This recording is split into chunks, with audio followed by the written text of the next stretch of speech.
With the economy the way it is today, everyone's looking for a leg up. My Credit Kings can help you do that. We offer a free consultation and 1 month free credit repair. All you got to do is click the link below at mycreditking.com. Recently, there was an interview with an individual. I'm not going to give his name, one, because I don't know it, and two, I don't care, of a unstraight individual. Very, very unstraight. So confused that he kept his beard but was in a full-on dress. But the conversation centered around something, but the best word I got is disgusting. He was complaining that he had to divulge to people that he was carrying an STD. But HIV positive on my profiles, people don't want to touch you. I remember being on a date with someone, so I brought him back to my place. It was like, okay, I need to tell you something. I'm HIV positive. And I remember he looked at me. It was like I murdered him. The way the law goes, being undetectable, I really don't have to disclose my status. Right. Now, I'm going to make sure I put out the disclaimer for those who may not want to hear what we're going to talk about, because I feel it only fair to not indulge your ears in this in case you don't want to hear it. You see, what he was complaining about was the promiscuity level in the place he lived. And him being a unstraight man, him picking partners and then having to tell them that he has a transmittable disease, he found that to be a hardship. Why should I have to tell you? That shouldn't be fair. Why am I divulging my deepest, darkest things to you, and all I want is to sleep with you? Now, we're going to get to the whole bad side of that in a minute, but I still want to explain something more to you.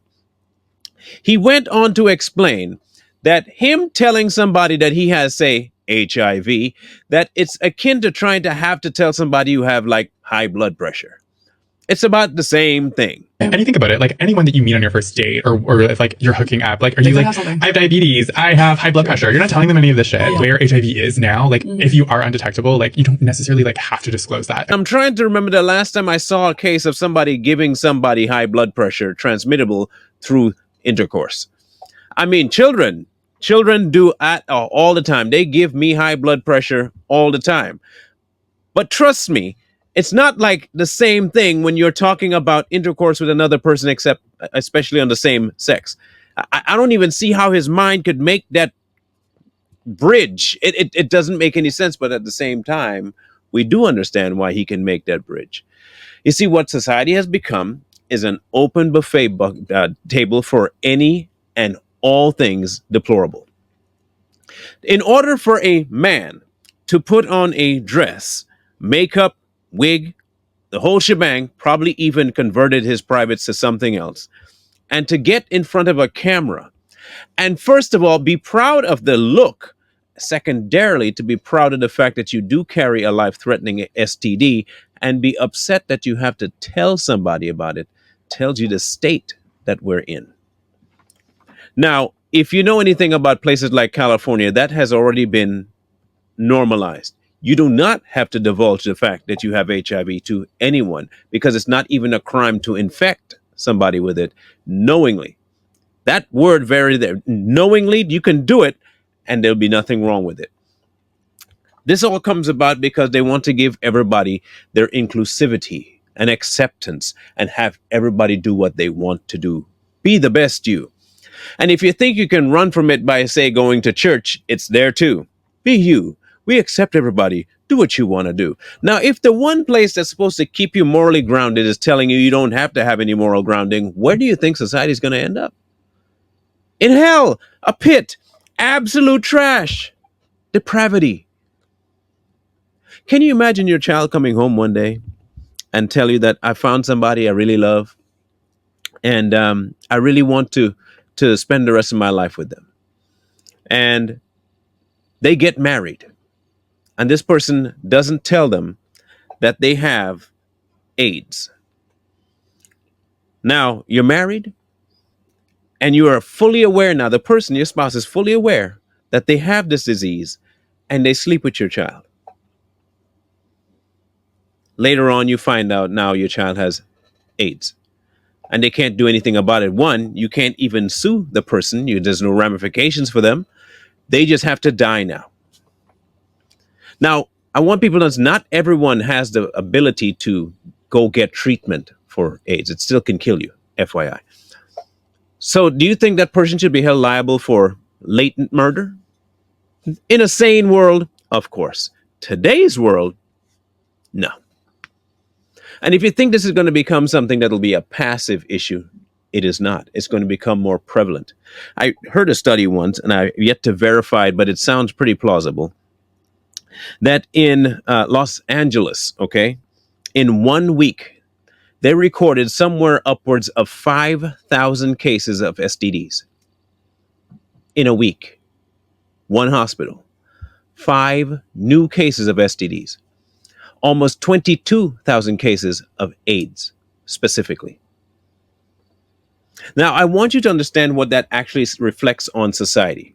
One, it means that nobody has any control over their body parts anymore. It's willy-nilly handed out, do whatever you want. Free society. Back to the whole 70s movement of the free love movement, except it's way more crass now.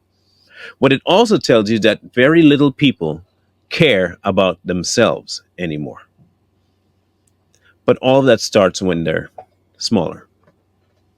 We don't want to deal with the issues as children. We don't want to tell our kids that saving yourself for somebody is important. That's off the table. Because society is going to pressure them to do just about any and everything. In fact, there is nothing off limits anymore. If you want to get a grip back on society, we have to start getting a grip back on the home. That is where everything starts. You see, people leave home to go out into society. And whatever they are groomed with at home, allowed to do at home, and restricted to do at home, they will copy when they go out into the real world. Unfortunately, today, everybody at home is getting to do whatever they want. So when they go out in public, what do you think they're expecting? To do whatever they want. You want to know why so many kids are always angry all the time and they get so rebellious? Is because at home, they're never, ever, ever given any sort of boundaries. And you end up with people just like that dude, and that's a guy. I don't care what nobody tells me. It's a dude. You'll end up just like that fella, thinking that you are the victim for giving somebody else an STD. I want you to think about this for a minute. He is upset that he has to tell somebody that something is wrong with him that could affect their life when they never asked for it. Whatever. Now I'm gonna go over to the world real quick. Whatever happened to my body, my choice? Why are you inflicting your crap on me without my knowledge? Shouldn't I have a say in the matter? Oh, it's different. It's different because, oh, they're living out their truth. You see where the conflict comes in? Because you don't have a moral ground, everything is permissible, but at the same time, you still have to wrestle with your internal compass that will tell you something is wrong. But now society is ruling everything in your mind, so you can't agree with what's inside. This is the dilemma our kids are growing up in today. In some ways, I really, really, really, really feel for my kids, but I also know who I trust. But at the same time, again, I really do worry for them because what's coming down the pike for them never came at me when I was a child. Or at least if it was there, I was fairly sheltered from it and it wasn't as outlandish and accepted as it is now. I can say that much. It moved in certain circles. You knew about it, but it was still talked about as ill. Now, go for it. Do you, boo boo. Don't let nobody tell you what to do. Every action has a consequence. If you're willing to take that consequence, good for you. But understand this, you do not get to decide for everybody else. Isn't that what you guys say? Isn't that the stance you take with abortion? You don't get to tell me what to do?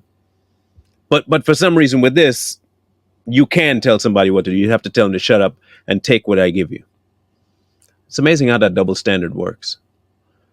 But just like with the trans movement and all that stuff, when you do something to somebody and they find out and they knew you intentionally misled them, you can't get mad at the person for how they react. You don't get to control that. You do not get to control their visceral reaction. And if their visceral reaction, because now remember, you grew up in a certain household. If their household also gave them the freedom to do whatever they want, and whatever they want means ending you, you better be ready for that too. Remember, it's whatever you want. Every action has a consequence. Perhaps, just perhaps, the best decision is to do this.